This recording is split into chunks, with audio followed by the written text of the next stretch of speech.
বদরি সাহাবী আবু মাসউদ রাদিয়াল্লাহু তাআলা আনহু তিনি বলেন عن أبي مسعود البدري رضي الله تعالى عنه قال قال رسول الله صلى الله عليه وسلم الآيتان آخر من سورة البقرة সূরা বাকারার শেষে দুটো আয়াত রয়েছে কেমন আয়াত জানো মান ক্বারাআহুমা ফি লাইলাতিন কাফাতাহু তোমাদের মধ্যে কোন ব্যক্তি যদি রাত্রি বেলায় দুই আয়াতটা পড়ে আর এই দুই আয়াতের তেলাওয়াতটাই তার জন্য যথেষ্ট হয়ে যাবে সুবহানাল্লাহ রাত্রি বেলা যে কোরআন তেলাওয়াতের হক রয়েছে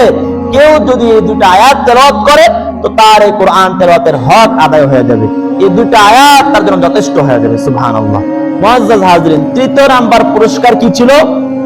এই উম্মতের মধ্যে থেকে যারা শিরক করবে না এই বড় বড় কবিরা গুনাহ যারা করবে না তাদেরকে আল্লাহ পাক রব্বুল আলামিন ক্ষমার ঘোষণা দিয়েছেন রাসূলুল্লাহ সাল্লাল্লাহু আলাইহি ওয়াসাল্লামের পুরো জিন্দেগিতে বাসনা ছিল কামনা ছিল যে আমার উম্মতকে আমি জাহান্নাম থেকে কিভাবে বাঁচাবো জাহান্নাম থেকে বাঁচানোর ফিকির যে রাসূলের ছিল আল্লাহ তাআলা মেরাজের রাত্রিতে এই তৃতীয় নাম্বার পুরস্কার যে তোমার উম্মতকে আমি ক্ষমা করে দিলাম এই ঘোষণা নিয়ে রাসূলুল্লাহ সাল্লাল্লাহু আলাইহি ওয়াসাল্লাম মেরাজ থেকে চলে এসেছেন সুবহানাল্লাহ